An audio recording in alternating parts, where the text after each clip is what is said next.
hadir dalam kegiatan diseminasi aksi nyata, yaitu diseminasi budaya positif oleh saya Hadilah, calon guru penggerak angkatan 11 yang berasal dari SMA Negeri 2 Rambatan, Kabupaten Tanah Datar.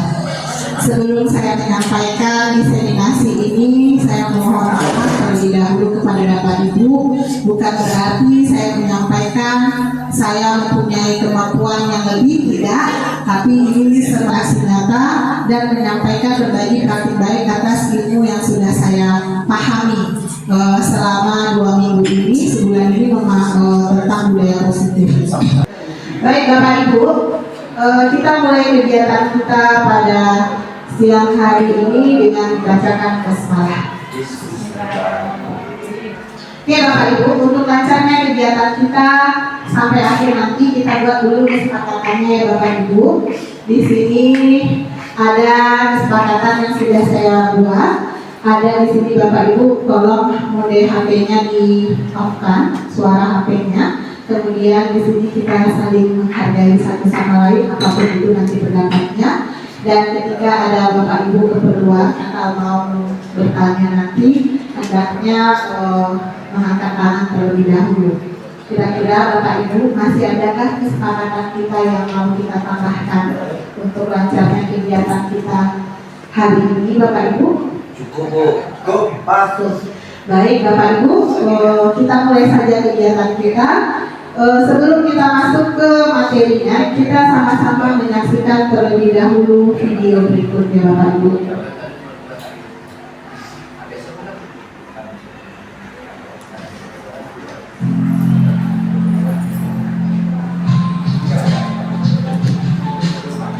Allah merupakan inspirasi paling banyak di dunia dalam mencapai 70 tahun.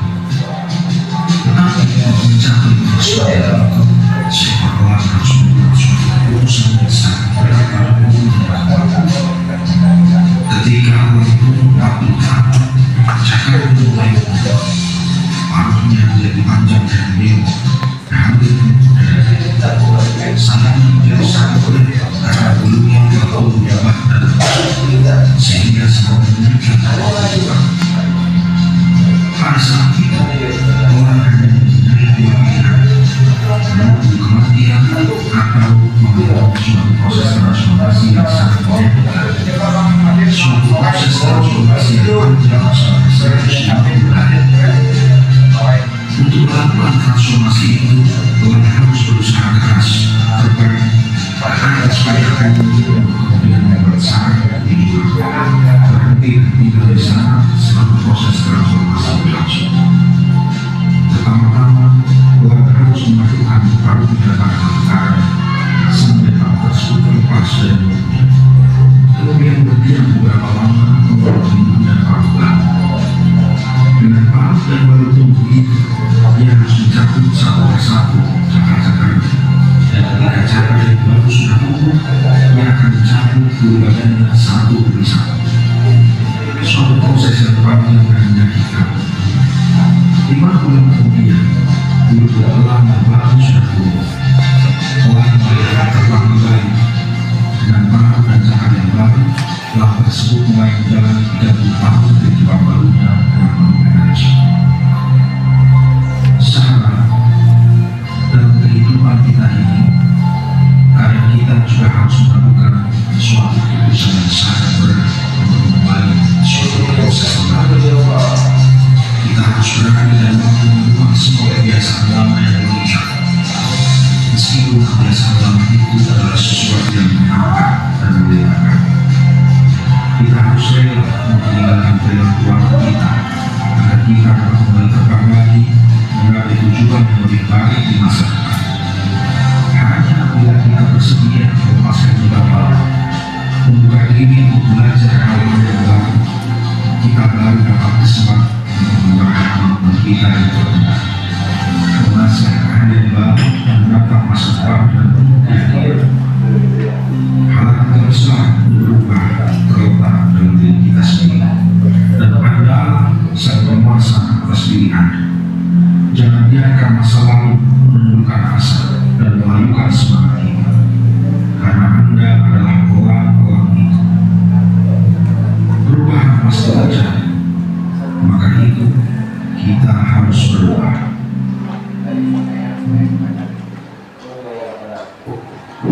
Baik Bapak Ibu, itu sedikit video singkat tentang elang. Kira-kira Bapak Ibu, dari video singkat yang kita saksikan bersama, mohon sama-sama kita merefleksi apa yang telah Bapak Ibu saksikan di depan. Siapa dari Bapak Ibu yang bisa mewakili untuk merefleksikan tayangan barusan?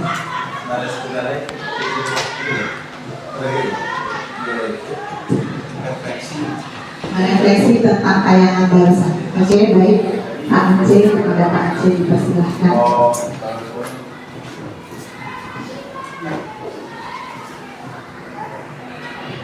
Baik, Assalamualaikum warahmatullahi wabarakatuh. Assalamualaikum warahmatullahi wabarakatuh. Selamat. Saya perkenalkan persoalan kita kalian dulu. Oke, kita langsung dari video yang ditampilkan tadi. Mungkin ada beberapa pelajaran yang bisa diambil. Tapi secara umumnya di dalam video itu terdapat suatu lecutan kepada kita bahwasanya kita harus berubah untuk menjadi lebih baik. Artinya untuk berubah ke yang lebih baik atau berubah ke yang lebih bagus itu memang sangat sulit dan menyakitkan seperti itu. Dan jika kita implementasikan ke sekolah atau ke diri kita sendiri sebagai guru, bagaimana kita yang sekarang, bagaimana keadaan kita yang sekarang, kita yang tahu. Jadi kita harus berubah ke yang lebih baik dan harus melawan yang namanya rasa malas, melawan yang namanya apa itu sakitnya untuk berubah. Kalau kita mau merubah diri dan merubah sekolah yang kita tempati sekarang. Jadi intinya kalau kita mau merubah suatu forum, kita harus merubah diri kita dulu. Kalau kita merubah forum, dan itu harus melalui proses yang seperti di video tadi. Prosesnya itu sangat berat, menyakitkan dan berat. Mungkin sekian dari saya. Mungkin ada tambahan dari Bapak Ibu. Terima kasih kepada Pak Aceh. Masih ada Bapak Ibu yang mau merefleksikan video tayangan kita di depan tadi? Baik, kepada Pak Fauzan dipersilahkan.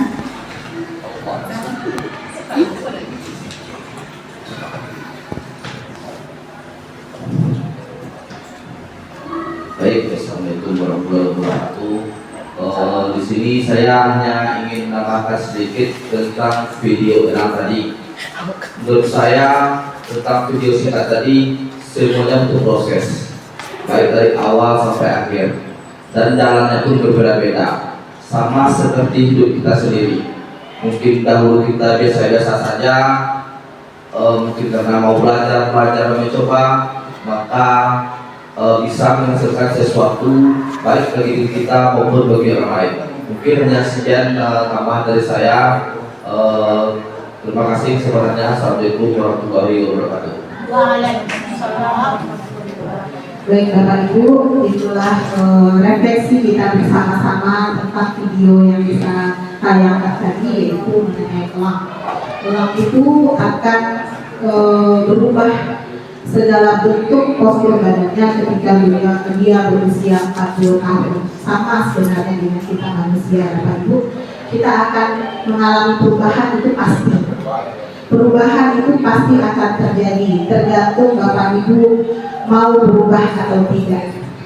Lingkungan kita tidak bisa kita paksa untuk berubah.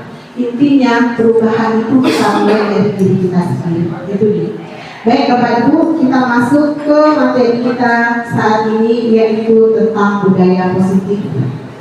Kira-kira Bapak Ibu, sudah adakah yang tahu apa itu budaya positif? Budaya positif Bapak Ibu, mungkin selama ini kita sudah melakukan Bapak Ibu, tapi namanya saja kita belum tahu. Ya, jadi Bapak Ibu, seorang guru yang baik itu harus memahami atau memiliki kemampuan dalam mewujudkan budaya positif di sekolah. Budaya positif tersebut dapat dijalankan jika Bapak Ibu memahami inti-inti dari budaya positif tersebut. Di sini ada 8 inti budaya positif yang akan sama-sama kita diskusikan atau kita bicarakan Bapak Ibu. Yang pertama adalah perubahan paradigma belajar. Yang kedua adalah disiplin positif. Ketiga, nilai-nilai kebajikan. Yang keempat adalah kebutuhan dasar manusia. Motivasi perilaku manusia, posisi kontrol guru, keyakinan kelas, dan segitiga restitusi. Diharapkan Bapak Ibu tidak ke-8 budaya positif ini kita mampu terapkan. Kita mulai dari yang pertama atau kita mulai dengan yang kedua. Nanti semuanya akan menjadi kebiasaan sehingga setelah kita mampu menerapkan apa itu yang dikatakan dengan budaya positif. Mari kita bahas sama-sama Bapak Ibu. Yang pertama adalah perubahan paradigma pembelajaran. Mungkin Bapak Ibu semua sudah paham bahwa saat ini kita mengalami perubahan kurikulum. Maka di perubahan kurikulum itu juga akan terjadi perubahan paradigma pembelajaran. Yang selama ini kita mengajar bersifat teacher center, maka kita harus mampu berusaha melakukan proses pembelajaran itu yang bersifat student center. Artinya semuanya pembelajaran itu berpihak pada siswa. Ini dia Bapak Ibu, pembelajaran dengan paradigma baru merupakan pembelajaran yang dirancang berdasarkan prinsip pembelajaran berdiferensiasi sehingga para peserta didik belajar sesuai kebutuhannya berdasarkan tahap perkembangan sesuai dengan teori psikologi modern yang mewujudkan profil pelajar Pancasila. Di sini bermakna Bapak Ibu, kita mengajar itu sesuai dengan kebutuhan siswa kita. Sesuaikanlah kita mengajar dengan kodratnya, sesuai dengan kata Ki Hajar Dewantara bahwa pendidikan itu harus menuntut siswa sesuai kodratnya. Kodrat apa Bapak Ibu? Kodrat alam dan kodrat zamannya. Sehingga kita para guru harus mampu merancang pembelajaran itu yang bermodalkan berdiferensiasi. Apa diferensiasi ini? Masuk di dalamnya anak-anak yang tipikal belajarnya visual, ada audio, ada kinestetik atau gabungan dari ketiga-tiganya. Terkadang anak itu malas belajar karena pembelajaran yang kita lakukan itu tidak sesuai, bisa saja ya Bapak Ibu ya. Jadi seorang guru itu harus berperan itu sebagai petani. Petani di sini, apakah kita bisa merubah padi menjadi jagung Bapak Ibu? Mungkinkah kita memperlakukan padi sama dengan memperlakukan jagung? Maka kita diibaratkan seperti seorang petani yang mampu menuntun tumbuhnya anak-anak kita sesuai dengan kodratnya.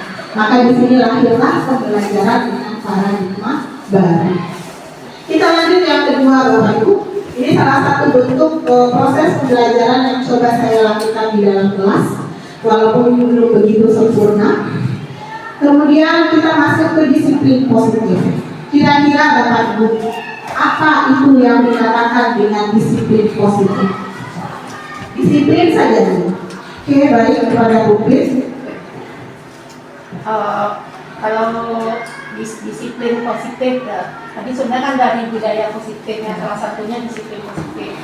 Kalau budaya positif kan adalah suatu nilai-nilai, ya, nilai-nilai atau kebiasaan atau budaya yang berpihak pada murid gitu. Jadi kalau kita bawakan ke sini berarti hal-hal yang positif yang bisa dilakukan oleh murid dan berpihak pada murid. Nah, kalau kita bawakan ke disiplin positif berarti disiplin itu adalah suatu aturan gitu, tapi aturannya itu berpihak kepada murid. Jadi mungkin aturannya itu berdasarkan keyakinan. Yang tadi budaya positif itu juga nilai-nilai atau keyakinan yang didasarkan atau berasal dari murid itu sendiri. Mungkin kira-kira seperti itu. Jadi kalau disiplin berarti aturan-aturan yang bisa mendidik siswa untuk berperilaku sesuai dengan tata tertib atau norma-norma yang telah mereka buat sendiri.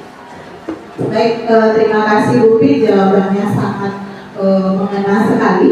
Ini dia Bapak Ibu, disiplin positif saya sampaikan seperti ini. Disiplin positif itu sama tadi merupakan suatu cara penerapan disiplin yang mengajarkan anak bertanggung jawab Bapak Ibu, menumbuhkan kesadaran diri berdasarkan dengan nilai-nilai kebajikan.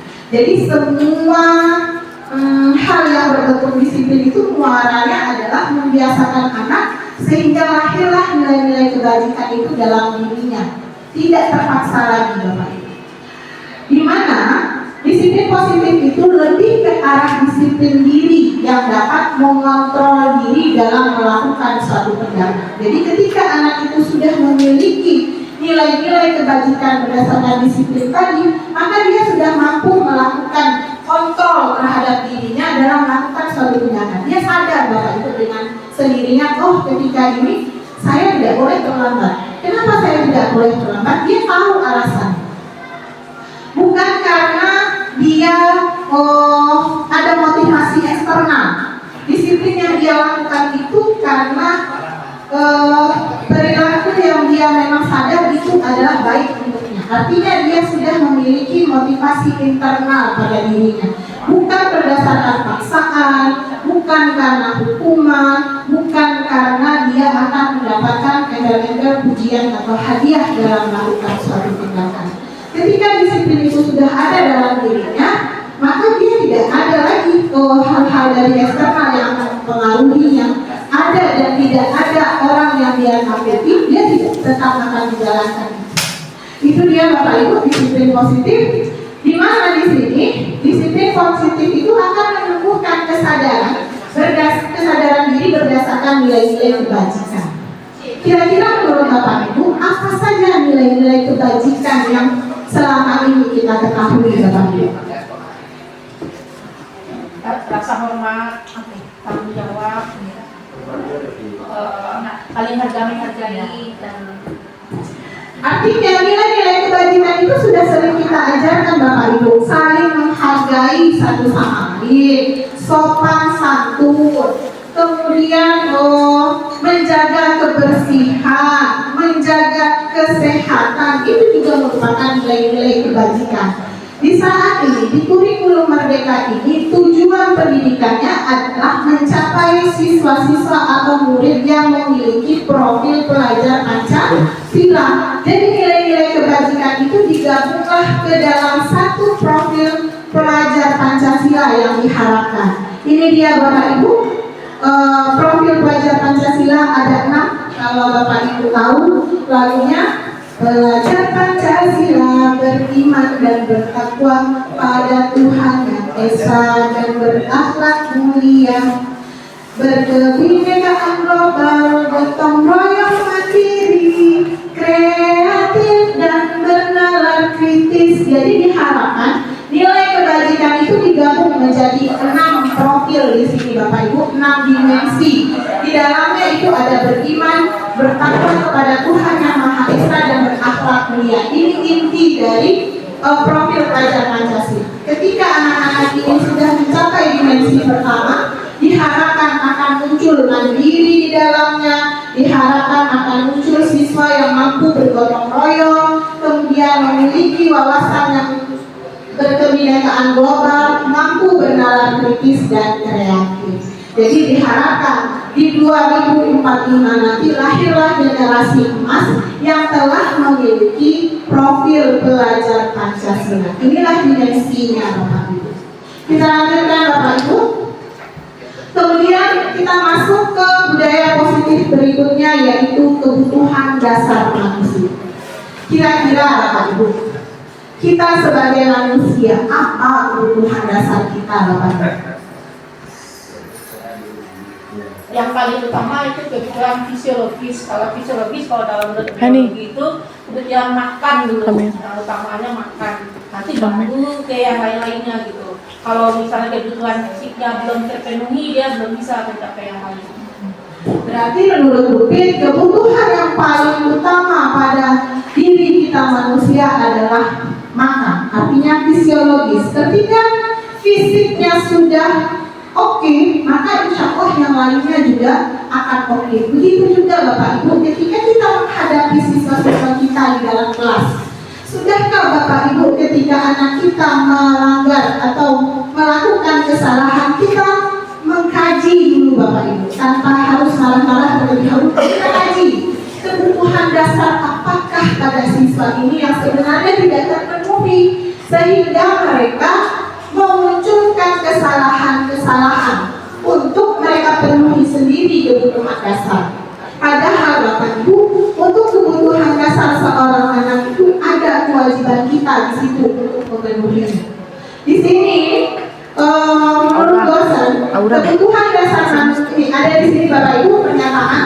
Ketika seorang murid melakukan suatu perbuatan yang bertentangan dengan nilai-nilai kebajikan atau melanggar hukum, hal itu sebenarnya dikarenakan mereka gagal memenuhi kebutuhan dasar mereka. Apa saja kebutuhan dasar mereka yang harus dipenuhi? Ada 5 menurut dosen ya Bapak Ibu. Yang ini pertama adalah bertahan hidup atau survival. Kebutuhan bertahan hidup ini sama yang kata Bukit tadi, yang paling pertama adalah bersifat fisiologis. Untuk bertahan hidup misalnya ada kesehatan di situ Bapak Ibu, ada rumah dan makanan yang harus mereka dapatkan, sandang, pangan, dan papan. Kebutuhan primer yang harus dipenuhi sebenarnya terlebih dahulu. Kemudian Bapak Ibu, ada kebutuhan dasar berikutnya yang sangat penting, yaitu kasih sayang dan rasa diterima. Kebutuhan untuk disayangi dan diterima meliputi kebutuhan akan hubungan dan koneksi sosial, kebutuhan untuk memberi dan menerima kasih sayang, dan kebahagiaan untuk merasa menjadi bagian dari suatu kelompok. Jadi Bapak Ibu, terkadang anak ini di rumah wadah kasih sayangnya itu belum terpenuhi, sehingga sebenarnya mereka mencari kasih sayang itu ke sekolah. Ketika di sekolah wadah kasih sayangnya juga tidak terpenuhi, maka dia akan mencari kasih sayang di lingkungannya. Alhamdulillah kalau dia mendapatkan lingkungan yang baik. Kalau nanti dia bergaul dengan lingkungan yang salah, maka itulah yang terjadi geng motor, segala bentuk geng yang tidak baik ya Bapak Ibu. Karena apa? Karena ada wadah atau rasa kasih sayang dan diterima untuk kebutuhan hidupnya yang belum terpenuhi. Kemudian yang ketiga adalah kebutuhan dasar manusia, yaitu penguasaan atau kebutuhan pengakuan atas kemampuan yang mereka miliki. Kebutuhan ini berhubungan dengan kekuatan untuk mencapai sesuatu, menjadi kompeten, menjadi terampil, diakui, didengarkan, dan memiliki rasa harga diri. Sama Bapak Ibu, anak SMA ini pada usia, kalau di psikologisnya adalah mereka anak-anak yang sedang ingin didengarkan, sedang merasa mereka di usia saat ini adalah mereka yang paling benar. Maka tugas kita Bapak Ibu mengarahkan atau memenuhi kebutuhan pengakuan dan kemampuan itu sesuai dengan arahan. Tidak salah mereka mengaku, untuk diakui itu harus berbuat apa, maka kita harus ekskul, kita arahkan mereka sehingga akan memunculkan kompetensi-kompetensi mereka, mewujudkan nilai baik dalam dirinya sehingga kita mengakui mereka. Kadang anak SMA itu butuh pengakuan. Kemudian Bapak Ibu, yang keempat adalah kebebasan. Anak SMA bukan anak yang mau diatur-atur sebenarnya. Mereka sudah punya pilihan, tapi pilihan itulah yang kita arahkan agar menjadi manusia yang lebih baik lagi. Di sini kebutuhan kebebasan itu adalah kebutuhan akan kemandirian, otonomi, memiliki pilihan, dan mampu mengendalikan arah hidup seseorang. Maka dia bilang dia mampu mengendalikan orang. Ada tuh ketua geng, datanglah ketua geng ini karena dia mampu mengendalikan kawannya, itu terkesan. ketika kebutuhan kebebasan ini tidak dia peroleh. Kemudian Bapak Ibu, kesenangan. Mereka suka yang senang-senang, mereka mencari kesenangan. Melihat orang lain tersakiti, kadang mereka akan merasa senang.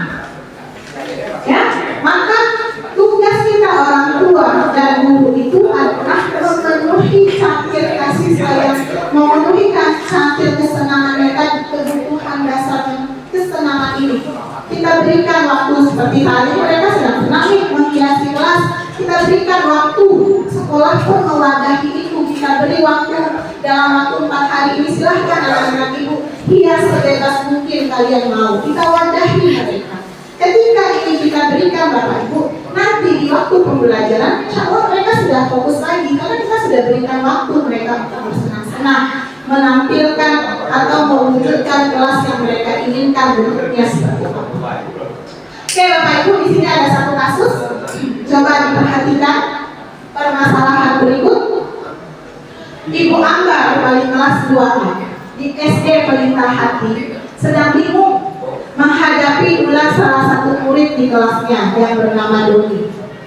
Beberapa anak di kelas 2A telah datang padanya dan mengeluhkan Doni yang seringkali meminta bekal makan siang mereka dengan paksa. Menurut Bapak Ibu, kira-kira apakah alasan Doni melakukan hal itu? Adakah kebutuhan dasarnya yang tidak terpenuhi? Apa saja itu Bapak Ibu? Dan bentuknya seperti apa? Ini kebutuhan dasar manusia. Apakah ini sudah terpenuhi bagi Doni? Kalau belum Bapak Ibu, apa saja? Oh, kelima-limanya ada. Kelima-limanya ada yang mana nih? Bertahan hidup apa? Kenapa di situ dia bermasalah dengan kebutuhan dasar bertahan hidup? Siapa Bapak Ibu yang bisa membantu? Kira-kira masalah Doni itu apa? Kebutuhannya apa yang tidak terpenuhi? Oke, silahkan. Izin menanggapi Bu, kalau menurut saya yang berdasarkan dari pertanyaan tadi Bu, kebutuhan yang kurang dari Doni yaitu kasih sayang dan rasa diterima. Alasan saya mengatakan itu sebab Doni ini mencari perhatian agar ingin diperhatikan oleh orang lain. Mungkin hanya tanggapan saya kembalikan ke Terima kasih Ibu Yani. Ada kata Bu Yani kasih sayang ya. Kebutuhan dasar yang tidak dipenuhi oleh Doni tadi adalah rasa kasih sayang. Baik Pak Hen, saya memilih. Menurut saya Bu, kebutuhan dasar yang belum terpenuhi atau yang kurang terpenuhi oleh anak tadi itu bertahan hidup. Artinya begini, kemungkinan dia bisa saja berasal dari keluarga yang berada atau yang tidak. Apa yang diinginkannya itu tak sesuai dengan seleranya. Satu, kemudian dia mencari perhatian dan tidak dapat rasa nyaman di lingkungan rumahnya. Jadi dia bersifat arogan di luar dengan harapan teman-temannya akan memperhatikannya. Itu menurut saya yang terjadi pada dia. Baik Pak, terima kasih Pak. Kata Bapak Hen adalah di sini kebutuhan yang tidak terpenuhi adalah kebutuhan bertahan hidup. Satu, karena dia belum makan, atau seleranya yang tidak sesuai dengan makanan tersebut. Ya Pak ya? Ya di rumahnya. Ya. Oke, di rumahnya dia tidak sesuai seleranya.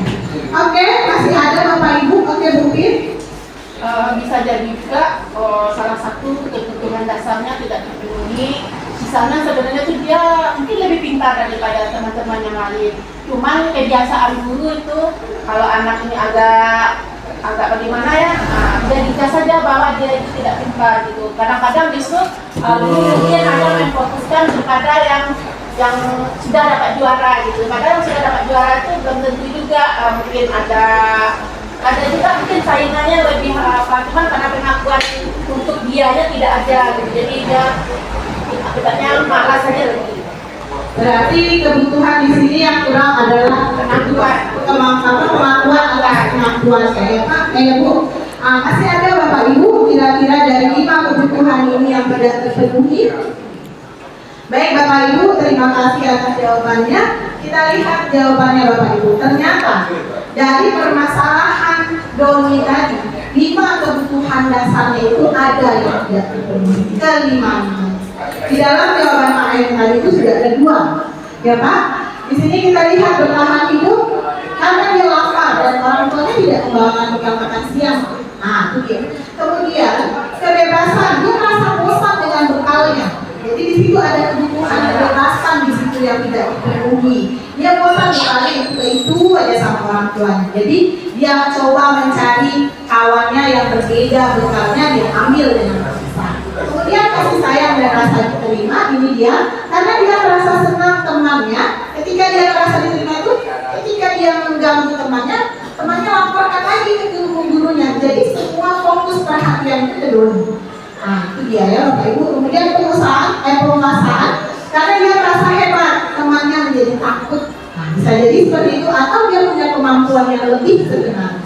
Kemudian kesenangan, karena dia senang aja melihat ekspresi kawan-kawannya dengan perasaan takut ketika dia memaksa untuk meminta. Jadi di sini Bapak Ibu, dari permasalahan anak-anak kita itu sebenarnya kalau kita mau mengkaji ada 5 kebutuhan dasar sebenarnya yang tidak terpenuhi. Tinggal wadah mana yang paling dominan yang harus kita ketahui Bapak Ibu.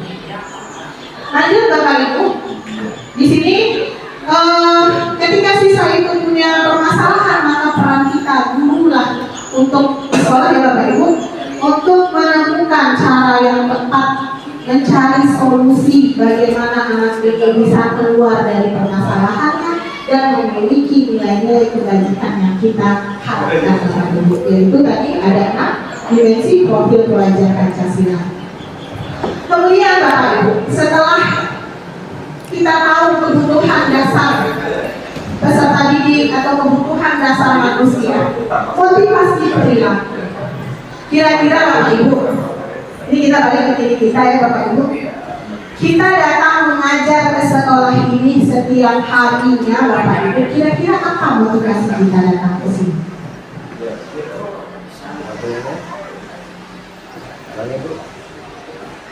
Ulang sekali lagi Bu. Ulang sekali lagi Bu. Kira-kira Bapak Ibu, motivasi kita kan datangnya Bapak Ibu setiap pagi, datang jam 7.30 maksimal sudah sampai di sini, pulang jam 3:15. Kita mengajar siswa kita dari pagi sampai siang. Apa kira-kira motivasi kita Bapak Ibu?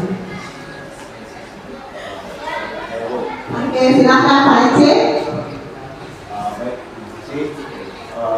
Motivasi saya sebagai pribadi, mungkin karena saya juga alumni sekolah ini, jadi saya termotivasi untuk yang pertama melanjutkan perjuangan Bapak Ibu yang telah Bapak Ibu juga saya juga dulu yang mungkin sudah pensiun, dan yang kedua saya ingin tetap sekolah ini berdiri, tetap lebih maju tahun-tahunnya dan tidak berjalan di situ saja. Dan setidaknya sekolah ini tetap ada untuk sebagai wadah untuk mencertaskan anak-anak di Simawang ini khususnya, dan beberapa dari luar. Mungkin saja saya. Baik, Pak Aceh, terima kasih. Masih ada Pak? Saya Bu. Oke, Pak Her, silakan.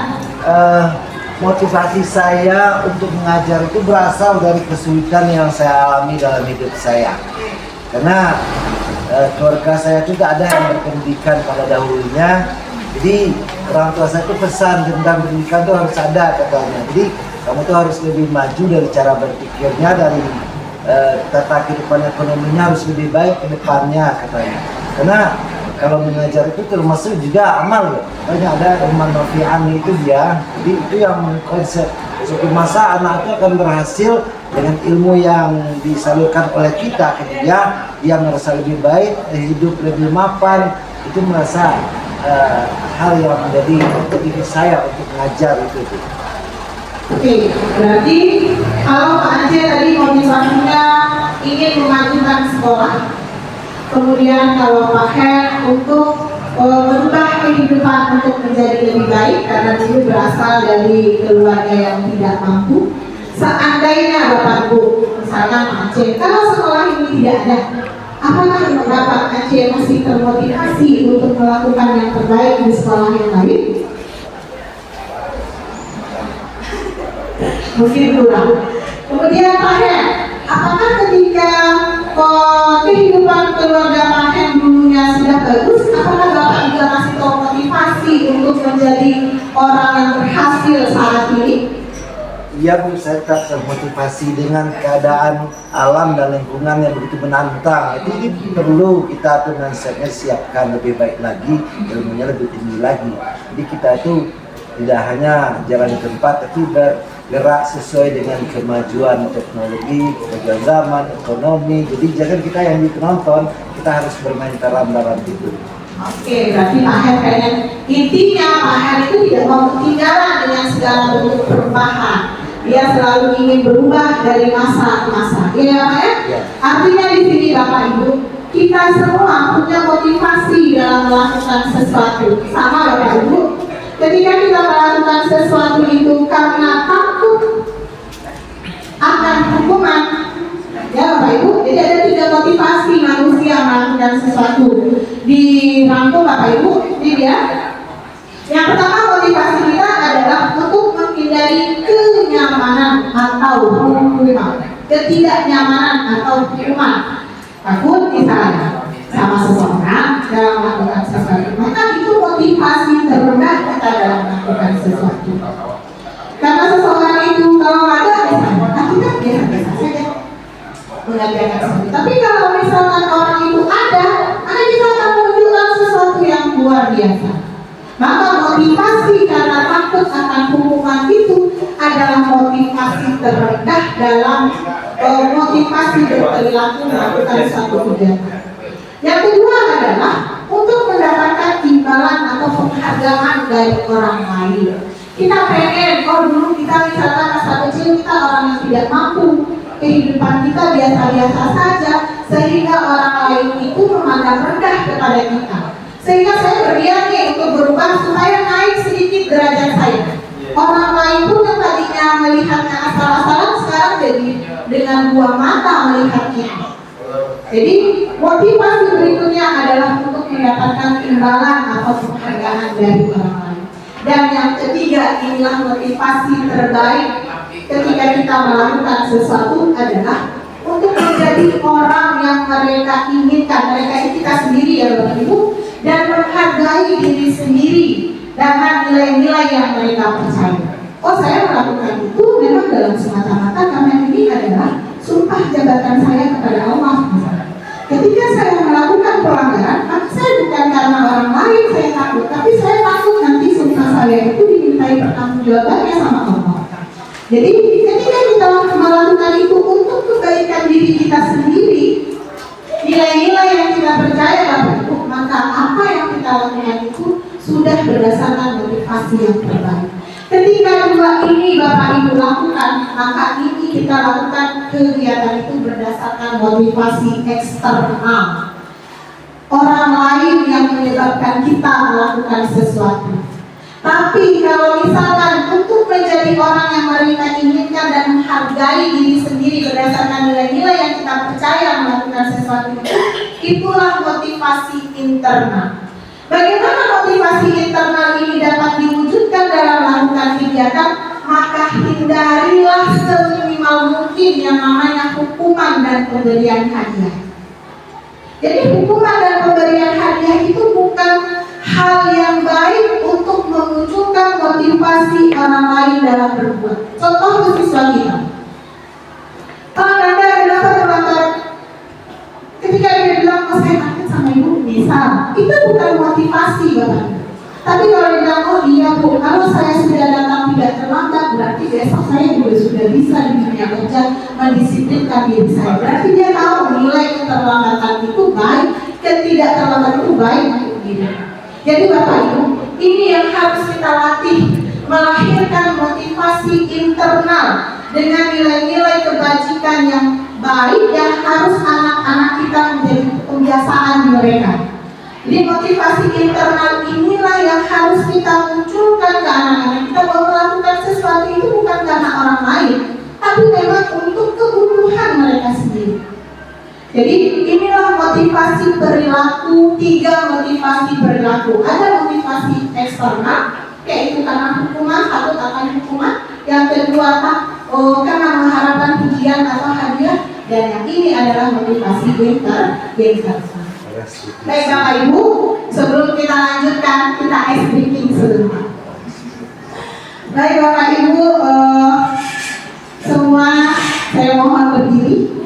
Kita nanti fokusnya ya Bapak Ibu, kita ice breaking sebentar. Saya akan berhitung 1, 2, 3, 4, 5, 6. Ketika tangan kiri 1, maka dia ke atas. 2 ke bawah, 3 ke atas, 4 ke bawah, 5 ke atas, 6 ke bawah. Paham Bapak Ibu? Kita coba. 1 kiri ya Bapak Ibu, kiri. Nah, 1, 2, 3, 4, 5, 6. Oke, yang kanan ya Bapak Ibu. 1, 2, 3, 4, 5, 6. Kita coba ya Bapak Ibu. 1, 2, 3. 1, 2, 3, 4, 5, 6. Bagaimana kalau kita lakukan dengan kedua tangan?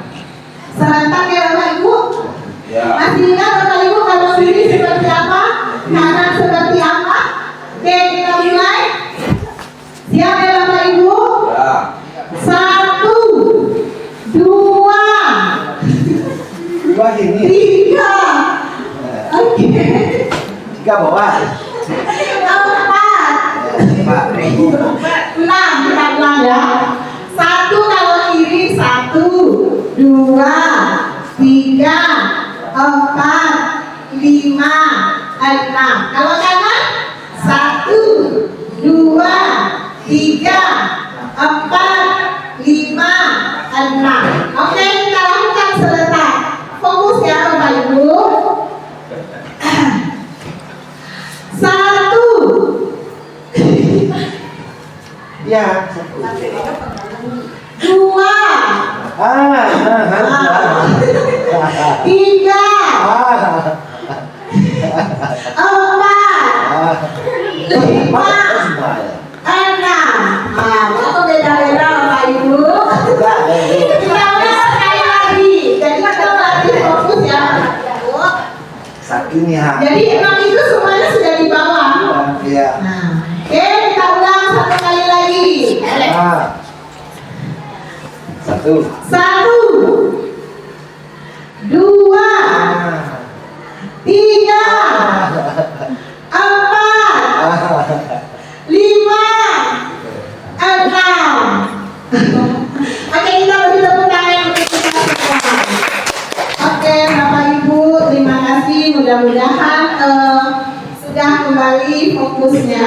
1, 2 senja. Oke Bapak Ibu, kita lanjut ke materi berikutnya. Atau adakah yang mau ditanyakan di 3 materi kita tadi? Yang pertama adalah budaya apa? Disiplin positif. Yang kedua adalah kebutuhan dasar manusia. Yang ketiga adalah motivasi perilaku. Jadi motivasi perilaku. Masih ada yang mau ditanyakan? Oke Bu, kita kan mau masuk ke disiplin positif. Berdasarkan kenyataan yang di sekolah kita, anak-anak itu kan kalau pagi-pagi itu sarapan dia belum lapar katanya. Tapi kalau sudah jam 9 dia tidak bisa menahan lagi. Nah, dia pasti minta keluar itu. Nah, bagaimana kita mau menerapkan itu gitu? Bagaimana kan tadi itu kebutuhan dasar dia gitu. Dari suruh pagi gila silakan makan dulu, nah, belum lapar Bu katanya. Nah, jadi kayaknya anak-anak kita tuh laparnya sudah pas jam 9 itu sudah mulai lapar dia. Bahkan kita keluar jam 11. Nah, itu yang pertama. Kemudian yang kedua, bahwa kodrat murid itu kan dipengaruhi oleh lingkungan, sekolah, dan keluarga. Gitu. Sedangkan kita di sini hanya mendidik pada saat ibaratnya kalau kertas sudah dicoret-coret, gitu kan, berdasarkan teori konvergen kan sudah dicoret-coret itu, sudah dicoret oleh keluarga, sudah dicoret oleh masyarakat atau lingkungan. lingkungan. Nah, bagaimana kita apakah kira-kira seberapa efektif yang di sekolah kita menerapkan yang akan kita terapkan itu? Baik, terima kasih kepada Bukit. Saya akan coba menjawab sesuai dengan kemampuan saya ya Bukit. Jadi masalah anak ini makan di saat jam pembelajaran atau di mana. Hal ini juga sudah menjadi pengalaman saya ketika saya mengajar dulu di SMK yang isinya rata-rata anak laki-laki. Laki-laki ini ketika jam 9 dan 10 dia sudah tidak bisa menahan lapar. Maka saya membuat kesepakatan dengan siswa saya.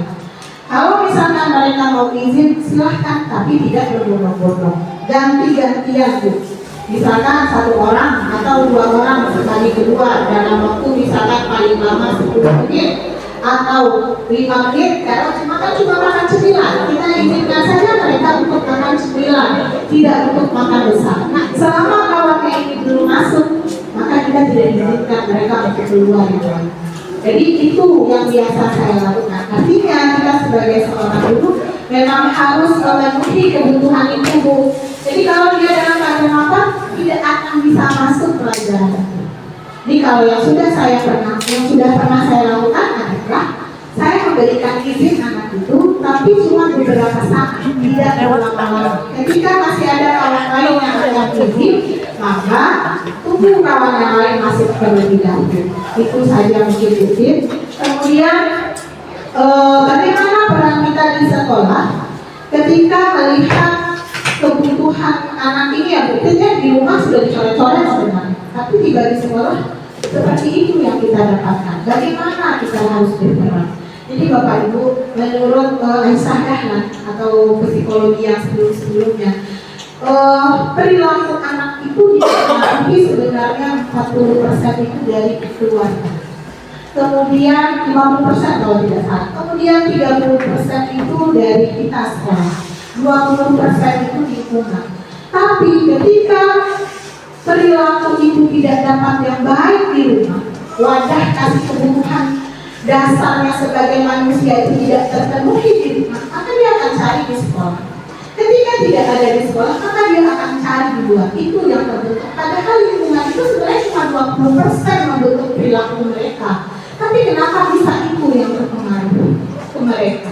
Jadi Bapak Ibu, sebenarnya kita punya kerja keras, punya tanggung jawab yang sangat besar, apalagi kita di tingkat SMA.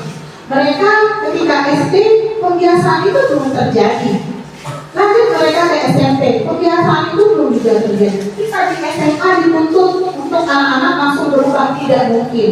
Maka kemarin pertanyaan yang sama yang saya sampaikan ke ibu fasilitator saya bahwa bagaimana kami menghadapi anak yang ketika dia sudah berkali-kali dinasihati juga tidak berubah.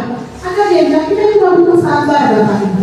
Sabar melakukan budaya positif itu berulang-ulang kali. Ketika anak itu kita panggil, dinasehati, besok dia ulangi, panggil lagi Bapak Ibu. Mungkin pertanyaan yang sama, terus kita mengajar itu 24 jam loh Bu. Kapan kita mau memenuhi itu ke anak-anak itu? Maka yang dituntut kepada kita seorang guru saat ini adalah kesabaran dan keikhlasan serta kontinu serta konsisten dalam menjalankan budaya positif. Yang kita tuju adalah pembiasaan. Berubah 100% tidak mungkin, berubah 180 derajat tidak mungkin. Minimal Bapak Ibu, nilai-nilai yang sudah kita tanamkan saat ini nanti diingatnya 5 tahun atau 10 tahun dari sekarang. Mungkin dia tidak nampakkan saat ini perubahannya, tapi nanti dia akan ingat, oh iya ya, dulu di sekolah ibu ternyata ngomongnya kayak gini. Nah, jadi kita harus konsisten ibu-ibu semuanya untuk menerapkan budaya positif. Namanya saja budaya. Budaya itu lahir dari zaman dahulu kala sampai sekarang juga ada. Maka pembiasaan itu yang kita lakukan. Sama dengan 5S, sapa, sopan, salam, sapa, sopan, santun, sebelumnya budaya itu saja kita ajarkan dari kelas 1 sampai sekarang juga tidak nampak sama anak-anak itu.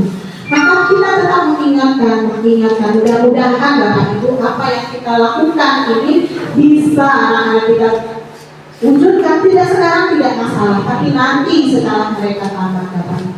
Oke Bapak Ibu, kita masuk lagi berikutnya yaitu posisi kontrol guru. Nah ini dia ya Bapak Ibu. Kita ini sebagai guru, kira-kira kita sudah berada pada posisi yang mana? Di posisi kontrol guru ini ada 5 Bapak Ibu. Yang pertama, kita sebagai guru yang pemarah. Apa indikatornya Bapak Ibu? Kita itu sebagai seorang penghukum bisa menggunakan hukuman fisik maupun verbal. Orang-orang yang menjalankan posisi penghukum senantiasa mengatakan bahwa sekolah memerlukan sistem atau sifat atau alat yang dapat lebih menekan murid-murid lebih dalam lagi. Itu posisi kontrol yang paling dasar, yaitu kita marah saja. Kenapa terangkan? Sudah tahu aturannya seperti ini. Kenapa kamu tidak buat tugas? Jadi di sini kita baru pada posisi kontrol guru yang pertama, Bapak Ibu. Yang kedua adalah pembuat rasa bersalah. Mungkin kalau saya kemarin mungkin berada pada sini, Bapak. Pembuat rasa bersalah. Berkata itu lemah lembut. Tidak ada marah-marah. Tapi ternyata pembuat rasa bersalah itu berada pada posisi kontrol nomor 2.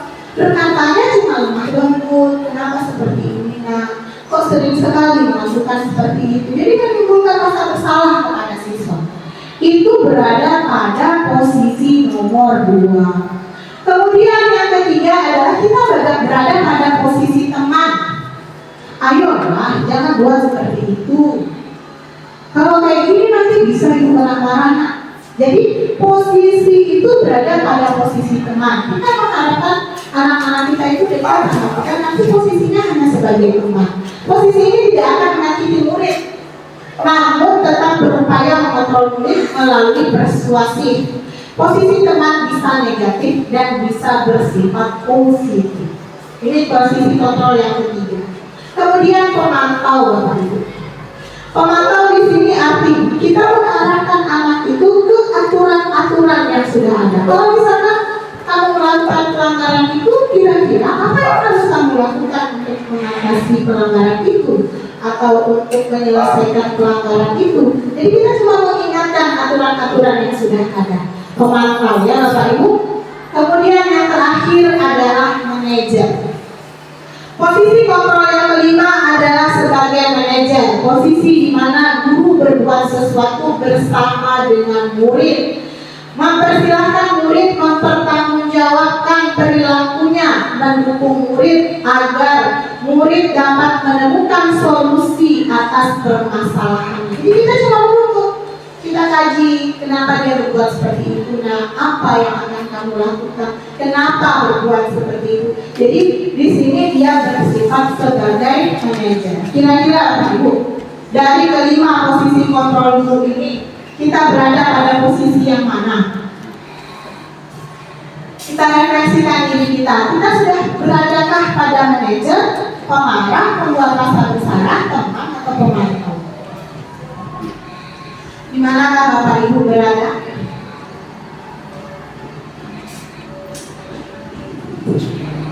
Oke. Kira-kira di mana Bapak Ibu berada? Ternyata untuk posisi kontrol guru ini yang terbaik itu harusnya berada pada posisi manajer. Ini kita lihat Bapak Ibu, ketika kita berada pada posisi yang 1 sampai 4, maka kita masih memunculkan motivasi anak bekerja itu berdasarkan motivasi eksternal. Tapi kalau kita sudah mampu berperan sebagai seorang manajer, maka motivasi anak melakukan sesuatu itu berasal dari motivasi internal untuk menghargai dirinya sendiri. Ini dia Bapak Ibu, yang paling terbaik adalah manajer. Kenapa? Guru berbuat sesuatu bersama murid, mempersilahkan murid mempertanggungjawabkan perilakunya dan mendukung murid agar dapat menemukan solusi atas permasalahannya sendiri. Itu dia sebagai manajer. Kemudian posisi manajer itu mengacu pada restitusi yang dapat menjadikan murid sebagai manajer bagi dirinya sendiri sehingga tercipta identitas positif atau berhasil pada diri. Kita lanjut Bapak Ibu, setelah kita tahu posisi kontrol guru, kita masuk ke keyakinan sekolah atau kelas. Ini mungkin kita sudah sama-sama membuat Bapak Ibu di awal pembelajaran kemarin. Yang dikatakan keyakinan sekolah itu di sini adalah guru berperan dalam mewujudkan terbentuknya keyakinan sekolah atau kelas dengan adanya kesepakatan antara guru dan murid. Kemudian keyakinan kelas itu berupa pernyataan yang universal yang mudah diingat, dipahami dan harus diterapkan dalam lingkungan sekolah. Ini langkah-langkahnya Bapak Ibu, mulai dari meminta anak-anak itu memajukan aturan, kemudian kita kelompokkan aturan itu berdiskusi, mengelompokkan aturan-aturan yang sama, kemudian kita diskusi mana yang merupakan kalimat negatif, maka kita jadikan dia menjadi kalimat positif. Kemudian dari kalimat-kalimat positif itulah kita buat kesepakatan yang nantinya akan menjadi keyakinan ke kelas. Setelah kita buat keyakinan kelas itu, maka kita buat semua siswa itu harus terlibat di dalam membuat keyakinan itu Bapak Ibu. Kemudian kita juga harus merefleksinya dan merefleksikannya dari waktu ke waktu Bapak Ibu. Kalau bisa keyakinan kelas itu kita buat dalam bentuk poster yang ditempelkan di dinding dan sudah disepakati bersama. Ini contohnya Bapak Ibu yang sudah saya buat Bapak Ibu. Mulai dari membuat aturan, tempelkan aturan yang kertas warna pink. Kemudian aturan itu saya minta anak ini berdua tolong satukan aturan-aturan yang sama buat jadi satu tulis satu kali saja. Kemudian setelah dia buat aturan yang dikelompokkan jadi satu, kita pilih dan pilih. Kalau ada kalimat negatif, jadikan dia menjadi kalimat positif. Baru kita lahirkan dia menjadi keyakinan ke kelas. Di sini saya masih membuat konsekuensi, tapi konsekuensinya masih yang bersifat positif. Ya, sebenarnya keyakinan itu tidak boleh lagi ada konsekuensi Bapak Ibu. Jadi misalnya di sini dia harus berpakaian rapi, ternyata dia belum rapi masuk ke dalam kelas, maka konsekuensi yang saya bilang tolong segera lakukan dan berjanji pertemuan berikutnya tidak harus dalam keadaan rapi. Jadi tidak ada hukuman di situ Bapak Ibu. Cuma bilang, oh nggak rapi, tolong rapikan ya nak. Misalnya rambutnya belum rapi, tolong rapikan ya. Besok di pertemuan berikutnya ibu nggak mau lihat lagi seperti ini. Besok masih diulang, ingatkan saja lagi. Oke, jadi di sini ada beberapa keyakinan kelas yang saya buat, ada 6 dengan 6 konsekuensi yang semua konsekuensi ini insya Allah bernilai positif. Lanjut, setelah itu kita buat dalam bentuk tanpa, jadikan dia poster. Kemudian kita minta tanda tangan, sebenarnya keseluruhannya, tapi tidak mungkin Bapak Ibu kesemuanya akan ada perubahan tanda tangan, maka kita minta perwakilannya. Ini keyakinan kelasnya Bapak Ibu.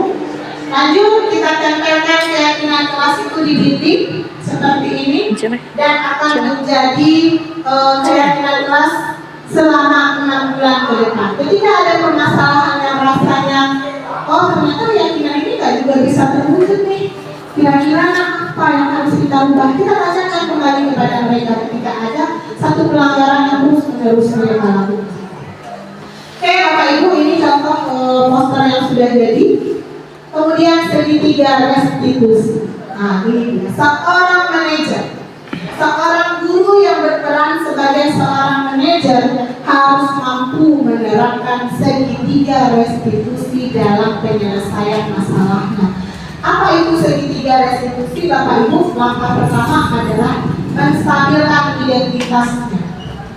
Kemudian validasi tindakan yang salah dan menanyakan keyakinan. Ada 3 langkah dalam mewujudkan segitiga restitusi. Ini dia. Menstabilkan identitas dilakukan berdasarkan prinsip bahwa membuat kesalahan adalah bagian dari proses pembelajaran yang senantiasa nantinya akan menggeser identitas gagal ke arah identitas sukses. Contoh pertanyaannya gini, saya ada anak, Sirina kenapa ibu panggil anak ke sini? Ya bu, ada gini. Oh gitu, ternyata berbuat salah itu wajar mah dilakukan. Jadi kita bilang bahwa berbuat salah itu wajar. berbuat benar selama hidupnya, enggak, tapi wajar. Tapi kita lanjutkan, Bapak Ibu tertarik untuk mencari tahu apa yang kamu lakukan. Jadi kita berikan kata-kata yang kita berada pada posisi mereka. Kemudian validasi tindakan yang salah, bahwa kita menuju ke perbuatan mereka itu sebenarnya salah ya, tapi dengan cara yang memang mereka lahir dengan sendirinya. Kamu pasti punya alasan melakukannya. Jadi ada di sini ya Bapak Ibu. Kemudian kita menanyakan keyakinan, kira-kira anak-anak ibu melakukan pelanggaran itu ada nggak ya keyakinan kelas kita yang telah kita langgar? Nah, jadi seperti itu. Ini dia Bapak Ibu pertanyaannya. Ini dia yang sudah saya lakukan. Kasus pertama adalah Muhammad Al-Bukhari adalah siswa kelas 12 KCF 2. Ori dalam mengikuti pembelajaran di kelas sering tertidur, tidak hanya pada mata pelajaran saya saja sebagai walasnya, melainkan hampir di semua mata pelajaran. Berikut adalah skenario penyelesaian masalah Muhammad Al-Bukhari dengan menggunakan segitiga resolusi. Silakan Bapak Ibu kita lihat bersama-sama.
Tahu kenapa Kori dipanggil seminar? Tahu. Tahu. Kenapa Kori dipanggil? Karena saya tidur dalam kelas. Kenapa bisa Kori tadi tertidur ketika ibu sedang belajar? Karena saya mengantuk. Ternyata Kori mengantuk. Tapi Kori itu adalah hal yang wajar. Kalau misalkan kita mengantuk terus kita tertidur, ibu juga pernah mengalaminya. Mungkin kawan-kawan Kori yang lain juga pernah mengalaminya. Bahkan ibu pun pernah juga tertidur di ruang guru ketika ibu terasa kantuk yang sangat. Tapi Kori, kenapa ibu memanggil Kori saat ini di sini? Ibu melihat ketika ibu mengajar, Kori tidak hanya tertidur sekali ini saja, tapi sudah sering melihat. Dan juga guru-guru lain pun sering melapor ke ibu bahwa Kori sering tertidur di dalam kelas. Pasti Kori punya alasan kenapa Kori sering tertidur di dalam kelas. Kenapa? Saya sering tidur larut malam. Kenapa bisa Kori sering tidur hingga larut malam? Karena saya sering main beberapa waktu. Berarti Kori tahu alasan kenapa Kori mengantuk, karena Kori sering tidur hingga larut malam. Kenapa sampai sering tidur larut malam? Karena Kori sering main game. Ini Kori sudah tahu alasan kenapa Kori sampai tertidur dalam kelas. Sekarang ibu tanya, adakah manfaatnya Kori main game, main HP hingga larut malam? Bagus Kori kalau Kori sudah tahu bahwa perbuatan Kori itu salah. Ibu sebagai guru juga tidak bisa melarang Kori untuk menggunakan HP, karena di HP itu juga banyak ilmu pengetahuan yang bisa kita dapatkan di YouTube, di TikTok, di Instagram. Begitu banyak ilmu yang bisa kita dapatkan asalkan Kori bijak menggunakannya, tahu waktu menggunakannya. Dan Kori tahu tidak, kalau kita sering tertidur di dalam itu akan tidak hanya mengganggu sekolah Kori, tapi itu juga akan mengganggu kesehatan Kori. Kori tahu Kori itu? Saya tahu, saya tidak akan mengulangi lagi ke depannya, Bu. Baik, oke Kori, sekarang dari apa yang Kori lakukan di dalam kelas, tertidur di dalam kelas, menurut Kori ada nggak keyakinan kelas kita yang telah Kori langgar? Ada tuh, Bu. Ada, apa itu nak? Saya serius belajar dan menghargai orang lain, Bu. Oke, Kori tahu bahwa di dalam kelas itu kita harus terus belajar, kemudian harus menghargai orang lain. Ketika kita punya keyakinan kelas dan kita langgar, berarti ada konsekuensinya. Masih ingat Kori apa konsekuensinya ketika Kori langgar keyakinan kelas kita yang itu nak? Masih, Bu. Apa itu nak? Ketika tidak menghargai Ibu, tadi saya minta maaf, Bu, dan saya berjanji akan minta kesehatan dengan yang tertinggal, Bu. Oke, baik. Kori tahu konsekuensi yang harus Kori lakukan. Ibu juga sudah memaafkan Kori dan silakan Kori catat kembali catatan yang Kori rasa tertinggal. Baik Kori, Ibu mengucapkan terima kasih karena Kori sudah mau datang ke sini. Kori boleh kembali ke kelas, tapi yang harus Kori ingat, apa yang Kori pahami hari ini, Kori harus berusaha untuk tidak mengulanginya lagi dan berusaha berubah tidak hanya di jam pelajaran saja nak, tapi di seluruh jam pelajaran guru lain. Ada paham tidak? Paham. Baik, boleh kembali ke kelas. Terima kasih, Bu. Sama-sama.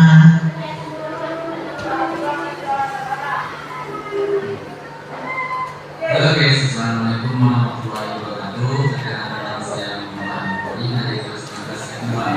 Saya senang sekali dapat berdiskusi dengan Anda untuk dapat memperbaiki data saya yang salah, yaitu tertidur dalam kelas.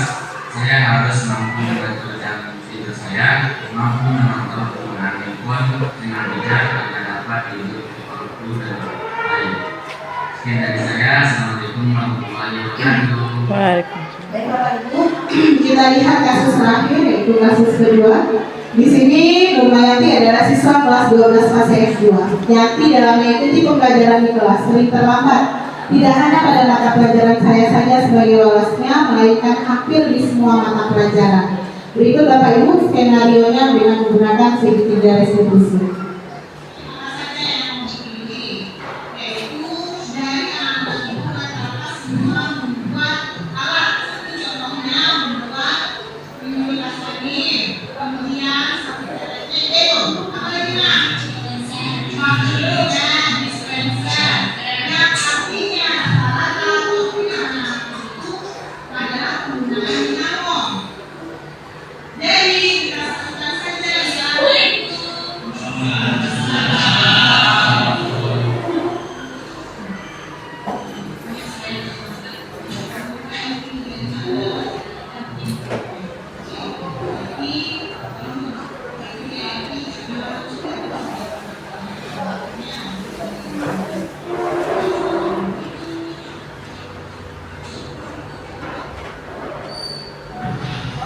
Tahu Yanti kenapa dipanggil ke sini nak? Tahu Bu, Kenapa Yanti bisa dipanggil?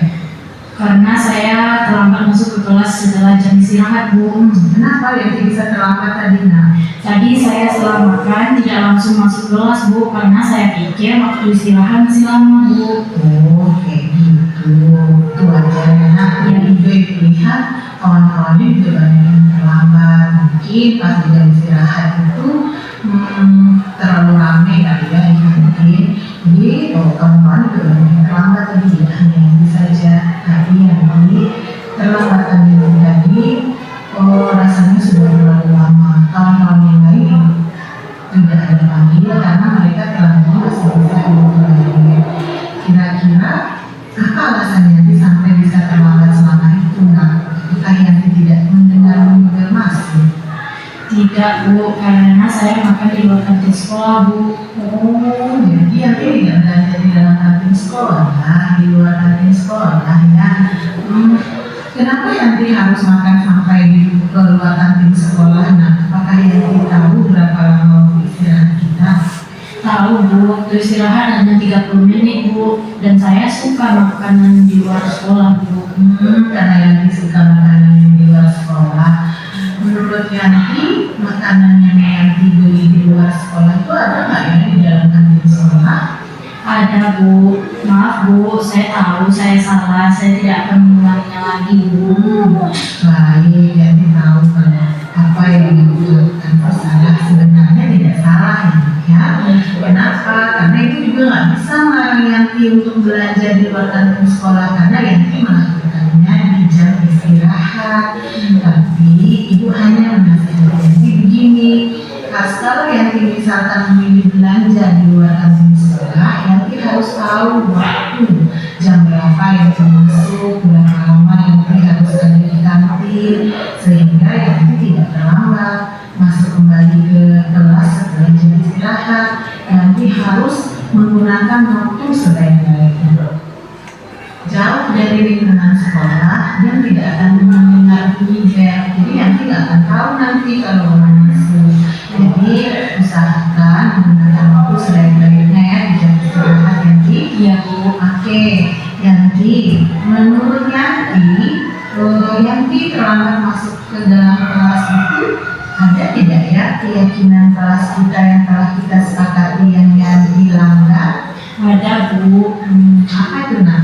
Harus masuk tepat waktu Bu dengan toleransi keterlambatannya 10 menit Bu. Yanti tahu ternyata sebenarnya kita boleh terlambat tapi ada toleransinya yaitu 10 menit. Baik Yanti, karena Yanti tahu ada keyakinan kelas yang Yanti langgar, kira-kira masih ingat gak Yanti apa konsekuensi dari pelanggaran itu nak? Saya akan mencatat kembali dan memahami materi yang tertinggal. Baik, berarti Yanti sudah tahu ada keyakinan yang dilanggar dan apa konsekuensinya atas pelanggaran yang kita lakukan. Mudah-mudahan untuk kedepannya Yanti bisa merubah kesalahan yang telah Yanti buat dan diterapkan tidak hanya di pelajaran itu saja nak, tapi juga di seluruh mata pelajaran yang lain. Sekarang Yanti boleh kembali ke kelas, lanjutkan catat kembali materi yang tertinggal. Terima kasih ya Yanti ya. Iya Bu.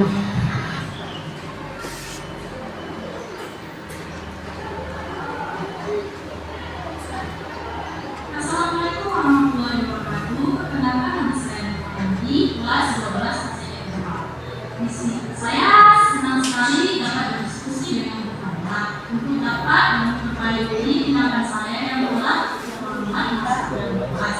Setelah jam istirahat, saya harus bantu mengatur waktu agar tidak terlambat masuk ke jam istirahat. Sekian dari saya. Assalamualaikum warahmatullahi wabarakatuh. Assalamualaikum warahmatullahi wabarakatuh. Assalamualaikum warahmatullahi wabarakatuh. Baik Bapak Ibu, itulah sedikit penerapan segitiga restitusi yang sudah saya lakukan di kelas saya sendiri dengan berbagai macam permasalahan. Karena yang disuruh ambil hanya 2 kasus, maka saya berusaha melakukannya di 2 kasus tersebut itu saja Bapak Ibu. Jadi untuk menerapkan segitiga restitusi itu yang harus kita lakukan adalah kita memanggil anak ini face to face Bapak Ibu. Jadi yang kita lakukan itu tidak di dalam kelas secara klasikal, tapi kita menasehati anak itu seperti programnya BK sebenarnya. Jadi kita berperan juga sebagai seorang guru BK. Seluruh guru diharapkan mampu menerapkan peran yang guru BK. Bagaimana kita menasehati anak. Kalau guru BK itu kan tidak menjudge anak, jadi kita menemukan solusinya. Itu yang diharapkan dalam penerapan segitiga restitusi. Ini sebagai kalimat penutup Bapak Ibu, murid dengan keunikannya masing-masing, memiliki kemampuan masing-masing, memiliki permasalahannya masing-masing, mempunyai cara berbeda dalam memandang sesuatu. Sudah seharusnya Bapak Ibu kita sebagai seorang pendidik memiliki beragam cara untuk menghadapinya.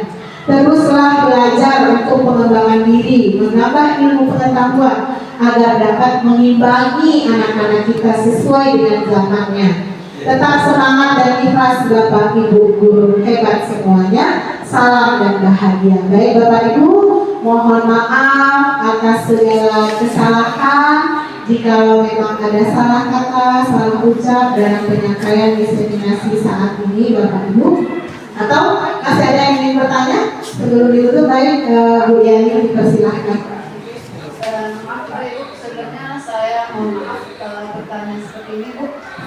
Di dalam kelas itu ada keyakinan kelas ya Bu. Nah, di mana keyakinan kelas ini harus melakukan hal yang positif, tidak boleh negatif atau bersifat hukuman. Nah, dalam peraturan BK itu kan ada tingkatan-tingkatan yang akan dilalui oleh anak. Jika anak permasalahan awalnya itu standar, nanti akan diberikan langsung oleh guru BK dan nanti berpindah ke walas dan nanti ada tindakan yang lebih lanjut. Nah, di situ kan dalam keyakinan kelas tidak boleh adanya hal bersifat hukuman. Apakah mengajukan surat perjanjian yang mana isi dari surat perjanjian ini bersifat itu komitmen dari siswa itu sendiri yang ditandatangani oleh walas ataupun guru mata pelajaran terkait itu bersifat hukuman atau bagaimana Ibu? Baik, dikembalikan kepada Ibu. Terima kasih Bu Yani. Jadi di dalam sekolah itu kita punya aturan yang berjenjang, itu sudah pasti. Artinya keyakinan-keyakinan yang kita buat di dalam kelas itu sebenarnya mengadopsi aturan kita yang sudah ada.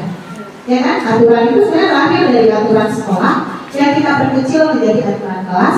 Dari aturan kelas itu kita ubah menjadi keyakinan atau kalimat positif terlebih dahulu, baru lahirlah sebuah keyakinan. Ketika anak ini mengatakan keyakinan, artinya dia sudah yakin bahwa dia mampu memenuhi kesepakatan yang kita sudah sepakati. Artinya ada konsekuensi. Kalau sudah berdasarkan kesepakatan, maka itu jatuhnya konsekuensi, bukan hukuman.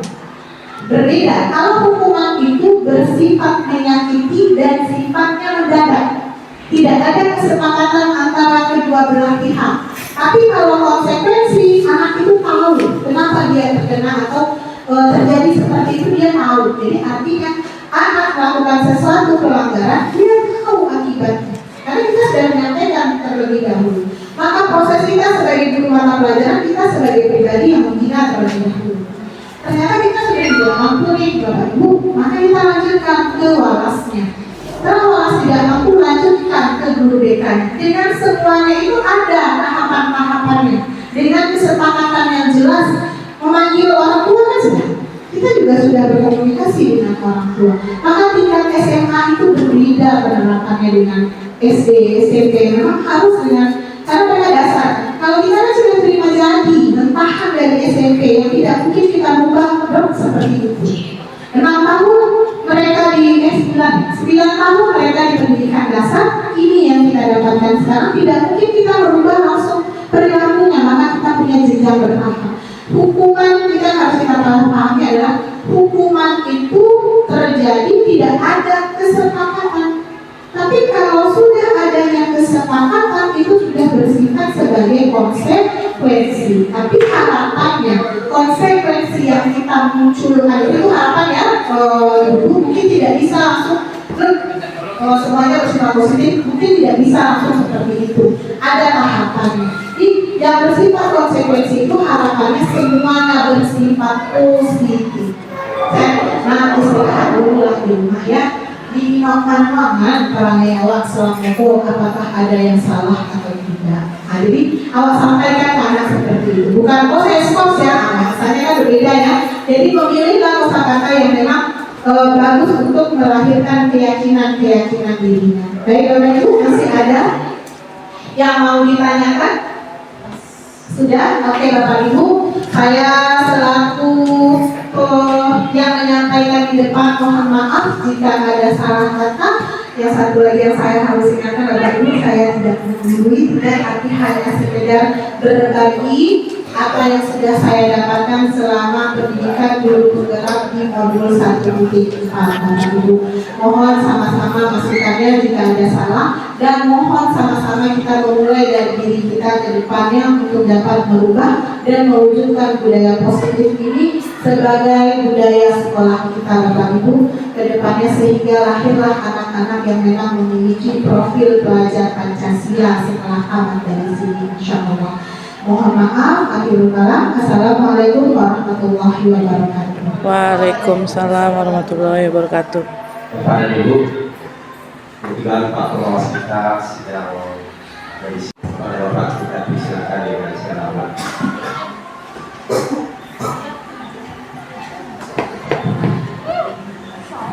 Bismillahirrahmanirrahim. Assalamualaikum warahmatullahi wabarakatuh. Waalaikumsalam. Ya, selamat pagi hormati Bapak Kepala Sekolah SMA Negeri 2 Batang. Dan selamat hormati Bapak-bapak Ibu Bapak Sekolah. Seterusnya Bapak-bapak Ibu Guru Bapak Kepala.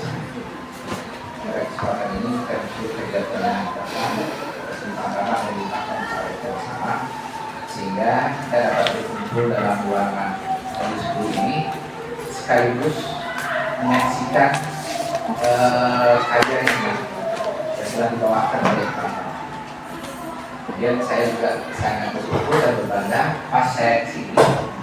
Kemudian kegiatan itu sudah berlangsung dan saya yakin kepada kawan-kawan yang bertindak sebagai kameramen itu banyak saya di dalam. Kemudian sudah ucapkan kepada Eswa dan salam kepada Nabi Muhammad SAW yang telah dengan susah payah berjuang untuk menegakkan kebenaran di dunia. Bapak Ibu, khusus untuk kawan kita yang menyampaikan, saya apresiasi itu sangat bagus. Kemudian saya pesankan ini masukan untuk lomba bahwa mereka mengajar. Karena kita sudah buat video nih. Ya, jadi rugi rasanya kalau tidak dimasukkan. Dan tambah lagi Bupi, saya sering melihat YouTube yang dibuat oleh Bupi, kemudian Facebook yang dikeluarkan oleh Bupi ya, melalui Bupi ya. Jadi, karena sudah banyak hasil karya kita. Kemudian setiap tahun ada lomba mereka mengajar. Jadi tinggal masukkan, kemudian pada yang bawah ya tambah lagi dengan misalnya wawancara dengan TU, kemudian wawancara dengan guru, kemudian dengan animasi. Ya, Pak. Nggak masuk kembali deh Bu suaranya. Ini ya bagaimana caranya ya silakan ya, bagaimana penampilan. Mudah-mudahan nanti kita bisa mengangkat sekolah kita ini ya, mudah-mudahan untuk tahun besok 2024 SMA 2 Batang mendapat ranking dalam rangka pelakon juga mengajar dan terpanggil ke ibu kota maka DKI atau yang baru ya. Kalau Bapak Ibu terpanggil, Bapak sekolah lain juga terpanggil ya. Nah, melihat teman dan Bapak sekolah walaupun melalui televisi ada suatu nilai plus, ada suatu kebanggaan. Lalu yang kedua, saya melihat banyak yang muka baru ya, muka lama ada berapa orang, ada Pak M, kemudian Pak Amon kan, ya, orang muda Bu, setahun leh, ala kapan sih leh nggak dia tuh kan? Timbul pertanyaan, kenapa bisa begitu? Timbul pertanyaan, kenapa bisa begitu? Salah satu penyebabnya adalah melaksanakan tugas dengan rasa penuh tanggung jawab dan ikhlas. Jadi kepada yang muda-muda, saya yakin yang muda-muda ini IT bagus. Ya, silakan berkreasi sehubungan dengan kurikulum mereka. Mana tahu nanti salah satu pengangkatan untuk apakah namanya P3K, apakah namanya PNS diambil dari kreativitas dalam menggunakan platform mereka. Ya, nah kalau yang mau diambil dari situ kita tinggal masukkan. Yakinlah, ibu yang muda, ya, tidak ada yang tidak bisa. Ya, kita kan yang sulit kan merubah paradigma lama, biasa santai, ya kan?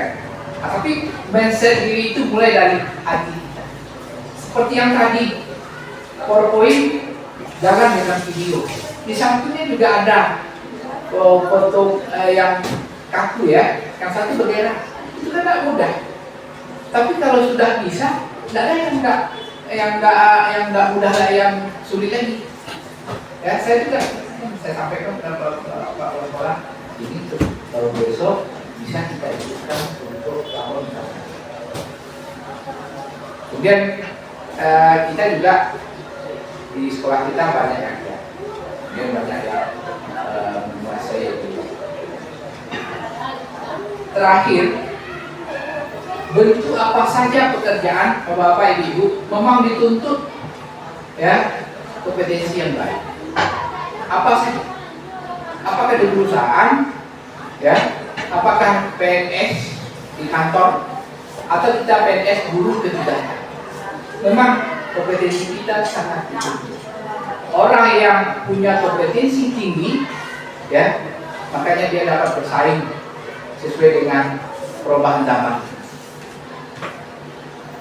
Jadi, Bapak Ibu, ya saya sampaikan itu, dan ingat mungkin ini yang terakhir ya, karena saya sudah sampai 5 bulan lagi.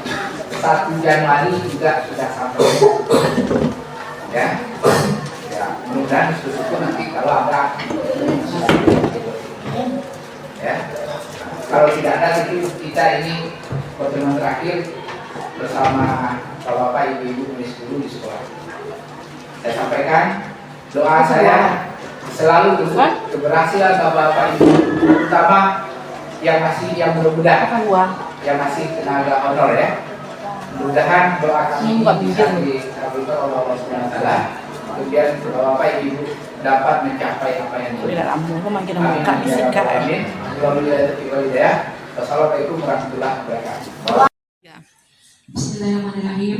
Terima kasih Bapak telah memberikan kesempatan kepada saya untuk memberikan refleksi hari ini tentang diseminasi kita, yaitu tentang budaya positif. Yang saya simak tadi bahwa budaya positif itu bisa dijalankan oleh guru dan memberikan efek yang sangat baik buat siswa. Nah, yang 8 budaya positif itu yang pertama yaitu perubahan paradigma belajar. Yang kedua yaitu disiplin positif. Yang ketiga nilai-nilai kebajikan. Yang keempat kebutuhan dasar manusia. Yang kelima 3 motivasi perilaku manusia. Kemudian yang keenam 5 posisi kontrol guru. Kemudian yang keenam itu keyakinan kelas. Itu yang paling saya ingat Bapak karena itu yang saya jalankan. Yang lainnya belum, jadi saya belum begitu masuk ke otak saya. Kemudian yang terakhir yaitu segitiga restitusi. Insya Allah secara berangsur-angsur nanti saya akan mencoba menerapkan budaya positif itu di kelas yang saya ampuh secara bertahap. Mungkin demikian Bapak.